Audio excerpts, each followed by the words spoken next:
BRUCAST is back, baby. People just don't think about it. They're like, the product is the main thing. Let's, like you said it earlier, let's focus on the the product, answer a couple of emails, we can do the presentation like one day before, 2 days before. And that's just not the reality. So the way I understand it is the product's important, of course. The service that you're providing is important, of course. But if you don't present it well or the right way, like, people just won't buy it. They just won't be interested on it. I think there's this quote, like 90% of the success of your product or service, the way you market it, the way you present it, the way you tell the story, and just 10% is the product. I remember, and I think I feel this is true. If you just look how much companies spend on the marketing, like if you look at movies, right? Any Hollywood movie, how much is their marketing budget? Sometimes it's like as much as the movie, you know. So this should tell you how important presenting your stuff out there is, right? Yeah, and I'm so glad that you brought that up, because that is really one of my one of the topics that's really near and dear to my heart. It actually breaks my heart at times when I see what I like to call geniuses who refuse to make an impact, right? Who would complain about this exact fact that you just mentioned, right? That it appears like the sneaky salesmen get all the great fish, right?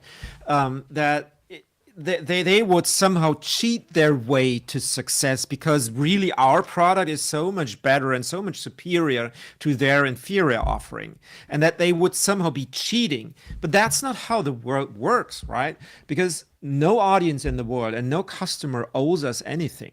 They don't owe us their attention. If we think that we could improve their lives, and if we think that this improvement is worth their money, it's our responsibility to get their attention and to lead them and to light them a path towards our offering, to lead them to seeing that. So how actually is that improvement happening for you? How can you relate to that? It's not their job, it's our job. If we want to make an impact, that impact is on us, not on the audience. Mm-hmm. Beautiful. Have you seen this guy? I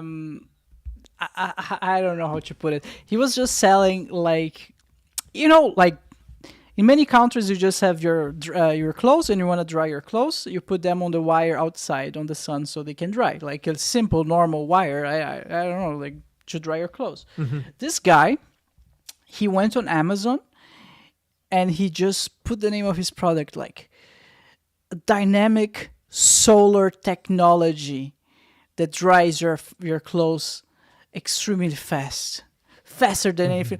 He's a millionaire. Because he said, like, his product is solar powered. But no, it's just like a normal wire that you put your hanger clothes on to dry. But the way he presented made the whole difference. And he was not lying. He was maybe, distorting the truth a little bit. I don't think it was like completely honest, but he was not lying. And yeah, well, it is solar technology, right? The sun is solar. If the sun isn't solar, what is, right? It's just a different meaning of solar than we're used to nowadays. But the point is that if he manages to grab the attention of so many people with that, then that's much more an opportunity to learn from that than it is to complain about that our dryer is actually way superior and has all these technologies and is integrated in our home network and can be turned on from our vacation or from the office or things like that. So that just doesn't count unless people pay attention. And rather than complain about the fact that they don't see the brilliance of our product, we should learn from the way that other people manage to get the attention.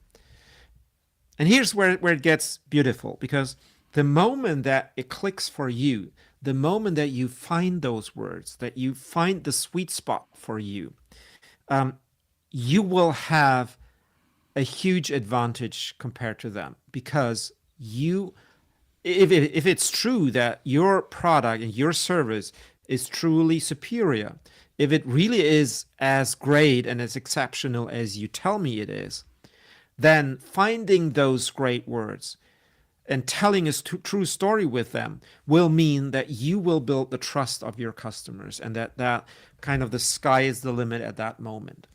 And that's something that those supposedly inferior offerings will not have, right?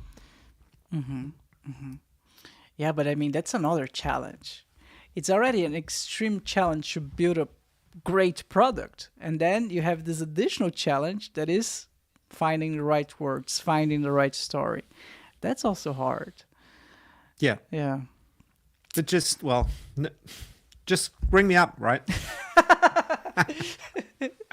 All right. Happy to help.